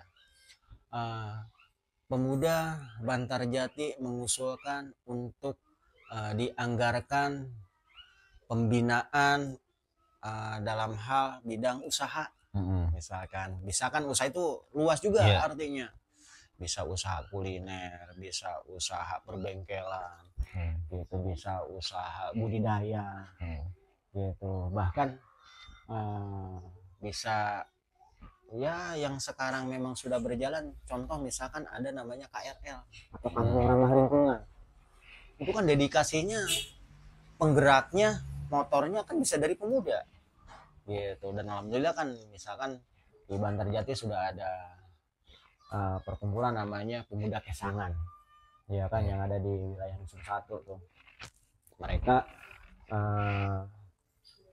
menggeluti atau membidangi di bidang kebersihan dalam pengelolaan sampahnya, gitu kan, terus juga dalam bidang budidaya, misalkan di situ ada budidaya ikan lele, nah terus juga mungkin bisa juga budidaya jangkrik itu harus seperti apa, karena saya juga sempat diundang sama mereka gitu, sama pemuda tersebut gitu. Nah ketika memang mereka mengusulkan kepada BPD dan kemudian nanti BPD menyampaikan ke apa namanya, yang namanya forum musdes, gitu kan, sebelum musyawarah desa itu ada namanya pramusdes, gitu, usulan-usulan dari kalangan pemuda itu untuk apa gitu. Nah ini bisa merambah ke yang lain, dan alhamdulillah nih di Cigebang juga nih, khususnya di domisili saya sendiri nih, sudah mulai ada gerakan-gerakan kebersihan nih, pengolahan sampah gitu, yang dimotori oleh Pak Dulo. Terus juga ada di situ ada pemudanya Pak Bohir, terus Pak Aceh gitu. Itu bagus seperti itu gitu, dengan tujuan ya untuk gimana ya, ibaratnya untuk kepentingan masyarakatnya di situ positif gitu. Betul gitu Pak gitu. Jadi tentunya kesimpulannya adalah pemuda ini agar bisa lebih aktif lagi di dalam pemerintahan desa, lewat apa tadi, lewat wadahnya itu Karang Taruna, jadi berkolaborasi lah. Memang tidak menutup kemungkinan, alhamdulillah lah sampai saat ini dari setiap momen acara misalkan musyawarah desa itu ada perwakilan Karang Taruna, tapi kaitan usulan-usulan yang tadi saya sampaikan itu masih minim. Jadi lebih kepada orientasinya itu masih dalam skop perwilayah. Tapi kalau misalkan memang di situ ada yang menaungi gitu kan, ada yang mewadahi, karena memang di kita sudah ada Karang Taruna kan lebih keren lagi Pak gitu. Nah, cara membatasi Pak Danu sebagai warga masyarakat sendiri Betul. dan sebagai ketua BPD dalam hal aspirasi masyarakat itu bagaimana ya Pak? Pasti Nah. ada sedikit konfrontasi mungkin. Betul Pak ya, karena memang ini kita berbicara di konteksnya penyampaian aspirasi ya, sementara saya Usulan, ya. sebagai penyelenggara gitu. Tupoksi saya sebagai badan permusyawaratan desa, tupoksinya salah satunya adalah untuk menyerap aspirasi. Iya. Contoh ini membawahi kepemudaan Desa Bantarjati. Tadi sudah saya sampaikan di Desa Bantarjati itu kan ada Karang Taruna. Iya. Gitu. Nah, Karang Taruna itu agar kedepannya itu bisa lebih intens, ya, intens dalam menyampaikan aspirasi nih, khusus kepentingannya untuk kepemudaan. Gitu, tentunya itu untuk hal-hal positif. Iya. Gitu. Kan di situ tadi juga sudah saya sampaikan ya perihal mengenai masalah di bidang olahraga. Iya. Kan itu yang menyampaikan dari harus Karang Taruna. Dari Karang Taruna berkolaborasi dengan siapa? Dengan KOD. Iya. Iya, KOD. Gitu. KOD itu yang membawahi di bidang olahraga. Iya. Gitu. Kalau KOD kalau nggak salah singkatannya Koordinator Olahraga Desa. Oh iya. Iya, jadi antara KOD dengan Karang Taruna misalkan contoh mau mengadakan turnamen sepak bola. Iya. Gitu. Tahun 2026 ke depan KOD menyampaikan ke Karang Taruna misalkan untuk penyelenggaraan Kades Cup. Oh, Kades Cup. Iya, turnamen sepak bola Kades Cup. Nah, itu bisa disampaikan pas di saat musyawarah desa. Gitu. Nah, nanti saya sebagai BPD di situ membuat berita acara gitu, aspirasi dari kepemudaan kaitan tentang olahraga. Iya. Nah, agar nantinya bisa dianggarkan tuh kan, gitu untuk kegiatan olahraga tentunya, gitu supaya tidak istilahnya ujuk-ujuk gitu loh. Boleh dikatakan apa ya? Tidak ngedadak lah, tidak dadakan. Kan kalau dadakan seperti itu kan otomatis secara penganggarannya, terus juga secara persiapannya namanya juga kan dadakan. Tidak termanage gitu loh. Jadi sulit. Nah, harapan saya ke depannya biar lebih intens lagi. Itu contohnya seperti itu. Terus juga di bidang kewirausahaan. Itu bisa menyampaikan di forum musyawarah desa nih, dari pihak Karang Taruna yang membawahi pemuda itu atau dari perwakilan pemuda tersebut. Kaitan apa? Saya mengajukan untuk bimbingan teknis, peningkatan untuk misalkan cara budidaya ikan lele. Nah, itu kan nanti bisa kita anggarkan, kita ngundang narasumber ahlinya gitu kan, yang memang di bidang tersebut. Terus juga saya pengen caranya bisa ngelas misalkan, kan nanti kita juga bisa panggil dari teknik yang memang membidaginya gitu, atau bisa kita bekerja sama dengan pihak ketiga dalam hal ini perusahaan gitu kan, ya apa itu lewat PT Indosemen, apa memang itu bisa lewat SBI atau bisa memang lewat PPLI kan gitu, atau ya itu boleh disampaikan gitu. Nah, tentunya di dalam forum musyawarah desa itu. Nah, ketika memang tidak ada yang menyampaikan aspirasi ya kan dari perwakilan pemuda tersebut, ya otomatis kan berarti kan tidak akan terrealisasi gitu. Jadi tidak bisa ya Bapak Danu sendiri yang mengajukan kepada diri sendiri. Iya, logikanya seperti itu Pak gitu. Jadi kalau misalkan saya menyampaikan sendiri atas dasar kan begitu, atas dasar misalkan dasarnya ini harus tahu dulu nih gitu, atas dasar aspirasi siapa gitu. Contohnya seperti itu Pak. Gitu. Kalau saya ingin mengajukan misalkan Pak, ini usulan ini berkaitan dengan bidang usaha. Hmm. Terus Pak Danu bertanya, usaha apa? Nah, Uniko Pak. iya. Usaha nipu kolot boleh? Nah itu nggak boleh. Oh, nggak boleh. Iya, itu dilarang. Tidak boleh ya. Iya. Makanya saya bilang harus yang bersifat Positif. positif. Ya, jadi Gitu. nggak boleh Uniko itu ya. Iya. Baik Pak.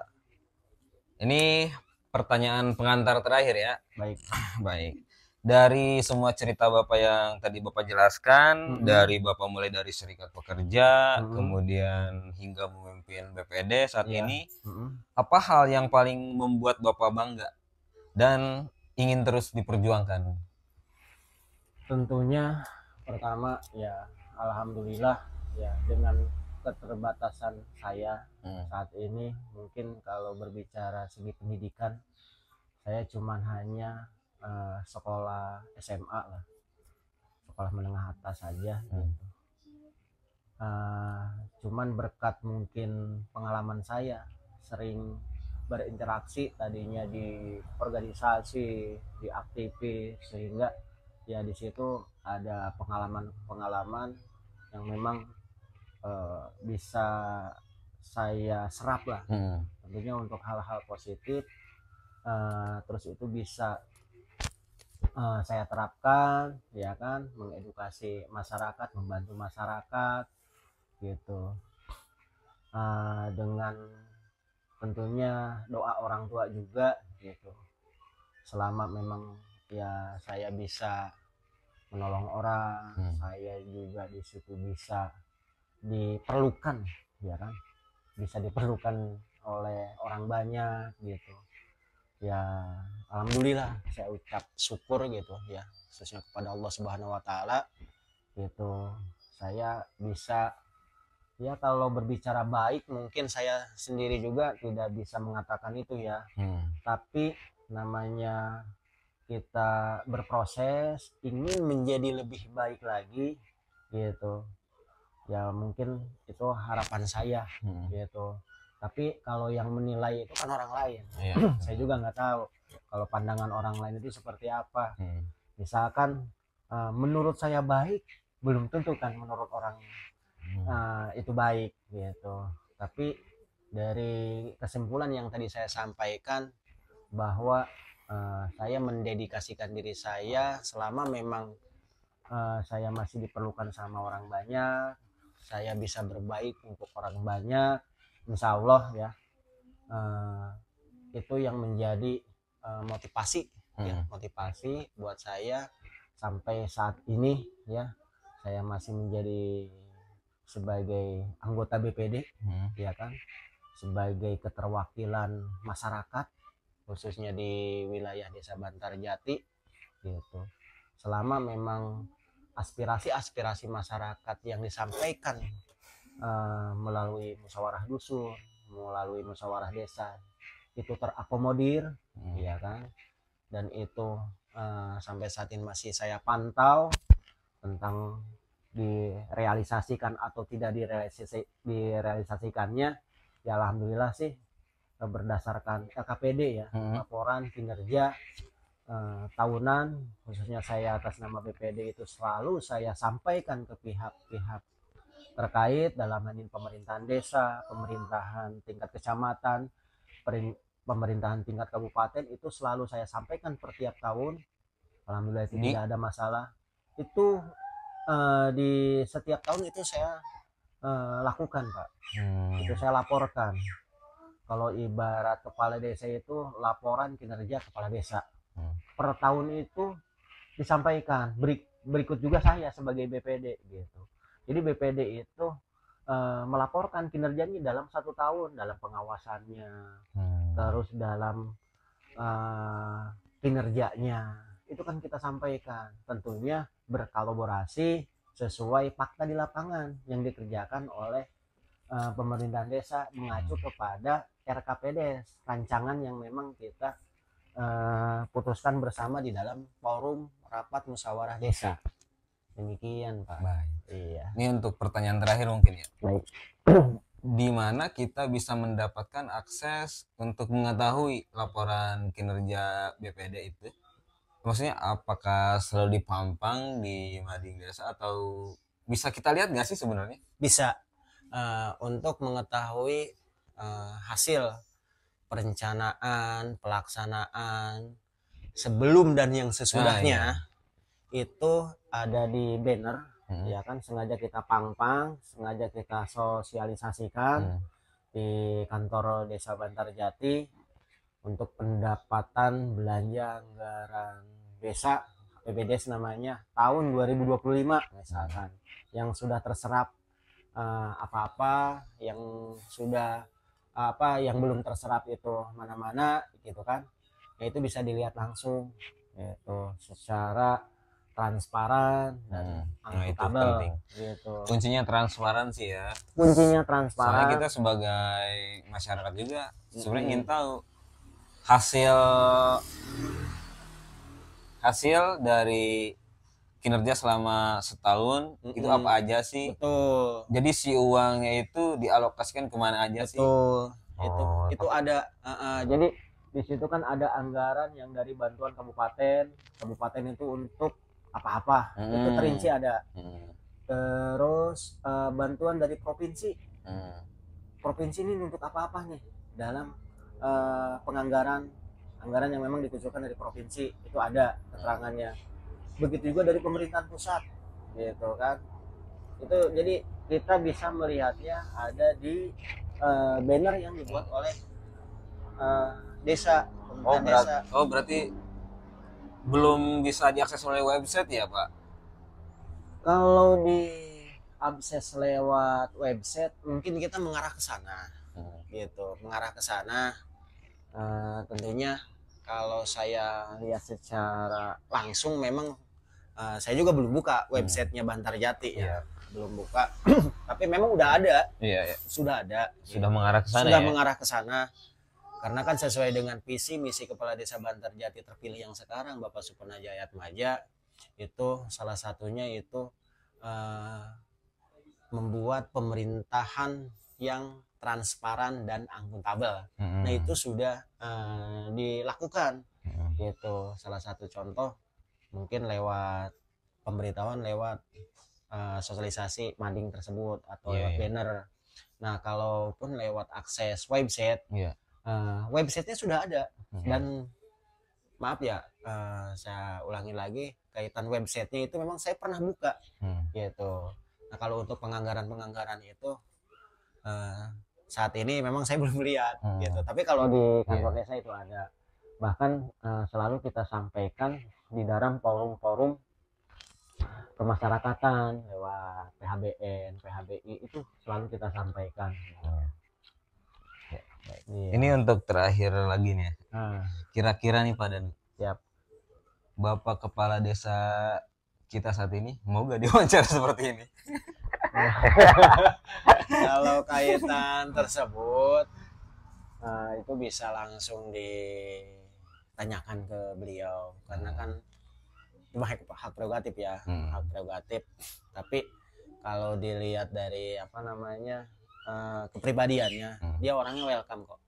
Dia orangnya welcome gitu kan, selama memang itu tujuannya adalah untuk mengedukasi gitu, selama itu untuk kepentingan masyarakat gitu. Itu yang saya tahu itu, Pak. Ya, kita tunggu saja, semoga berkenan ya Bapak Kepala Desa kita. Siap. supaya masyarakat tahu apa yang ada di isi kepalanya dia, isi hatinya ingin dikeluarkan apa. Betul. Biar kita lebih mengenal lah ya. Boleh. Iya itu Pak. Keseharian ya, orangnya welcome gitu. Tentunya yang memang tujuannya adalah untuk mengedukasi gitu kan, ke hal-hal positif gitu. Dia orangnya baik, bisa lah insya Allah. Tentunya supaya gimana ya, pas dia lagi ada waktunya lah. Iya. Berarti orangnya sibuk ya? Kadang-kadang sibuk namanya ini. Mungkin kalau kepala desa mah nggak seperti BPD, mungkin lebih sibuk gitu. Kalau kepala kan pelaksana dia. Ya, kita tunggu saja ya kehadiran beliau, raja terakhir. Siap. Ditunggu kedatangannya Pak. Siap ya, sama-sama. Ini terakhir lagi Pak. Baik. Boleh gak terakhir lagi? Boleh. Ini ya pertanyaan apa ya sebenarnya? Intermezzo ya. Sebagai pejabat ya di lingkup desa ya, itu kan menaungi aspirasi masyarakat. Intinya bekerja untuk masyarakat lagi lah ya. Iya. Sebenarnya sebagai pejabat sendiri ya Pak Danu, kira-kira penghormatan yang bukan berlebihan ya Pak, penghormatan dari masyarakat seperti harus harus nunduk kalau ketemu, harus ya pokoknya berbeda lah. Itu sebenarnya dibutuhkan nggak sih Kalau saya menurut pribadi ya? Iya, kalau saya pribadi sih itu tidak harus seperti itu. Karena kan kenapa kita mendedikasikan, ya kan, memberanikan, ya kan, atau bersiap, ya kan, bersiap duduk di pemerintahan atau di kelembagaan desa itu kan berarti kita udah siap melayani, gitu kan. Nah, namanya melayani itu kan ibaratnya kita, ya namanya juga, ya rajanya kan bukan kita, gitu. Jadi rajanya ya masyarakat, ya tidak harus mesti itulah. Yang penting tentunya saling menghormati, saling menghargai, ya kan, satu sama lain. Ini lebih indah Pak. Iya kadang-kadang ya harus kayak misalkan di jalan, misalkan harus tetot diprioritaskan gitu, dikasih karpet merah. Enggak lah. Kalau menurut saya itu mah, ya saya pribadi ya, pendapat saya pribadi, hal tersebut itu jangan terlalu berlebihan lah seperti itu. Karena balik lagi ya ke posisi kita, gitu, sebagai pelayan, gitu. Berarti siap disebut pelayan masyarakat? Iya, nggak jadi masalah, gitu, nggak jadi masalah. Karena kan tadi yang saya sampaikan ya, selaku perwakilan, ya kan, selaku perwakilan yang menyampaikan aspirasi masyarakat, berarti kan kita sudah siap, gitu. Nah kalau misalkan memang ya Allah aja yang nyampein, berarti kalau kayak gitu mah belum siap namanya. Saya juga secara pribadi tahun-tahun lalu sempat membuat satu instansi merasa tersinggung atas ucapan saya di podcast juga sebenarnya. Oh gitu. Yang menyebut pemerintahan desa orang-orang anggota-anggotanya seperti bambunya gitu kan. Ya secara pribadi saya juga mohon maaf, mungkin itu terlalu kasar ya kalau di lingkup kita. Siap. Iya. Oke, kalau begitu Pak Danu, terima kasih atas waktu dan ceritanya. Cukup panjang tadi ya. Siap. Mungkin ada yang ingin Bapak sampaikan lagi nggak ke warga? Ya, cukup terakhir sih. cukup. Terakhir saya sampaikan, saya atas nama pribadi, atas nama BPD Desa Bantarjati, ayo kita bersama-sama, ya kan, menjaga Desa Bantarjati tercinta ini agar kedepannya bisa lebih baik lagi, gitu, dengan cara tentunya hal-hal yang positif, ya kan. Jadi saya, kepala desa, perangkat-perangkat yang lain, gitu, tidak akan bisa mungkin menjalankan roda pemerintahan ini tanpa ada dukungan dari masyarakatnya. Oleh karena itu antara masyarakat terus juga pemerintahan desa, ayo kita membenahi diri agar menjadi Desa Bantarjati yang lebih baik lagi, lebih ngahiji lagi. Lebih ngahiji. Oke, sesuai tagline-nya Bantarjati ngahiji ya. Betul. Baik. Semoga wawancara ini bisa membuat masyarakat, minimal kita lah, lebih mengenal peran BPD dan sosok di balik Bapak Danu seperti itu ya. Baik, terima kasih Bapak Danu atas waktunya. Siap, sama-sama. Jumpa lagi bersama saya Muhammad Ilyas di interview lainnya hanya di YouTube Cigebang hari ini. See you. Wassalamualaikum warahmatullahi wabarakatuh. Foto dulu kali. Oke. Thumbnail. Oke. Ya, style Bantarjati.